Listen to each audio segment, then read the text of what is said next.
चूँकि बंगाली हमेशा खाने पीने में कोई प्रतिबंध नहीं मानते और नवरात्रि में भी वो मीट खाते, नॉनवेज खाते हैं। देश में 5 राज्यों में चुनाव होने वाले हैं। इन विधानसभा चुनावों में सबसे ज़्यादा चर्चा अगर किसी राज्य की हो रही है तो वो है पश्चिम बंगाल। पश्चिम बंगाल जो हमेशा से ही अपनी खबरों के लिए जाना जाता है, अपनी राजनीति के लिए जाना जाता है, लेकिन अब वहाँ पर झड़प की खबर है, वहाँ पर जो है हंगामे की खबर है।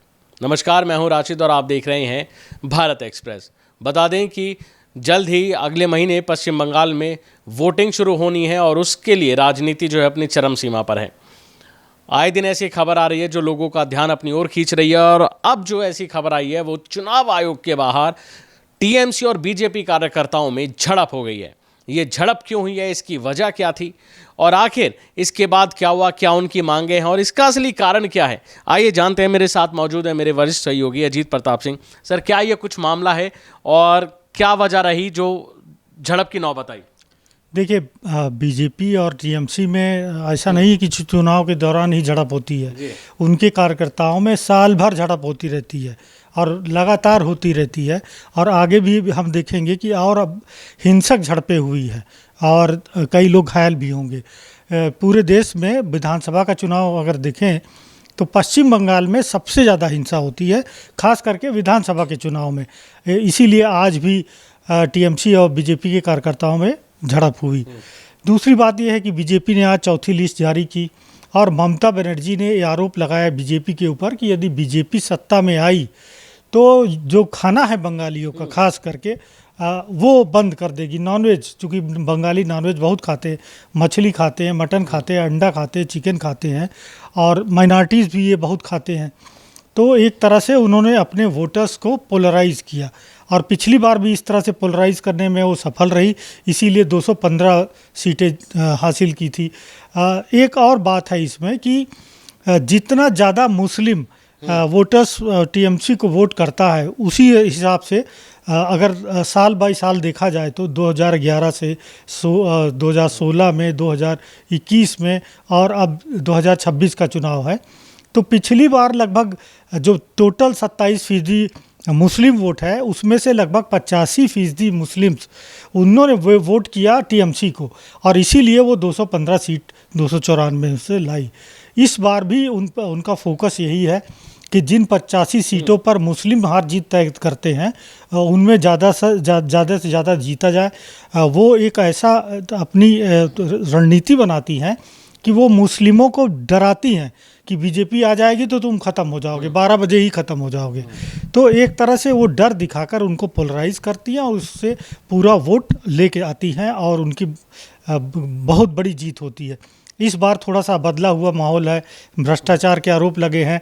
उनकी पार्टी का एक विधायक हुमायूं कबीर वो अलग हो गया है, वो कह रहा है कि नहीं, हम मुसलमानों के साथ हम अपनी अलग पहचान बनाएंगे। सीमावर्ती इलाकों में उसने कैंडिडेट्स भी खड़ा किए हैं, लेकिन ऐसा लगता नहीं कि ज़्यादातर नहीं, बीजेपी को फ़ायदा हो सकता है अगर तिहरी लड़ाई हुई, ट्राई पार्टी अगर लड़ाई हुई तो उससे बीजेपी को फ़ायदा होता है। लेकिन अब पूरे देश में देखिए 2014 के बाद खास करके BJP versus NDA versus India गठबंधन, ये हर जगह यही शिफ्ट हो गया है। तो बहुत ज़्यादा हमने बिहार में भी देखा, वो जो नेता हैं कौन, काफ़ी मेहनत की उन्होंने, प्रशांत किशोर ने बहुत मेहनत की। उनकी रैलियों में भारी भीड़ दिखाई पड़ी लेकिन उनको वोट नहीं मिला।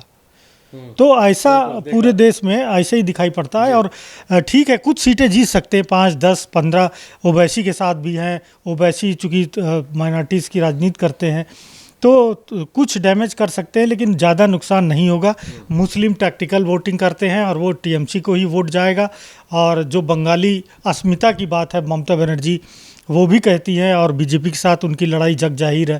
तो निश्चित तौर पर अभी जो इंटरेस्टिंग चुनाव बन जाना चाहिए था वो अभी नहीं बन पाया, क्योंकि बीजेपी ऐसा लगता है कि अभी उतना अटैक नहीं कर रही है। बीजेपी अभी वहाँ पर कमज़ोर दिखाई दे रही है। सर, ये ममता बनर्जी ऐसे क्यों आरोप लगा रही कि खाने पर, जबकि बीजेपी प्रत्याशी खुद वहाँ पे मछली लेके प्रचार करते नजर आए थे? उनको करना पड़ रहा है, क्योंकि पूरे देश में आप देखिए नवरात्रि जब आती है तो तो और वो भी खासकर नवरात्रों में। नवरात्रि में पूरे देश में बीएचपी और बजरंग दल के कार्यकर्ता, चूंकि बंगाली हमेशा खाने पीने में कोई प्रतिबंध नहीं मानते और नवरात्रि में भी वो मीट खाते, नॉनवेज खाते हैं।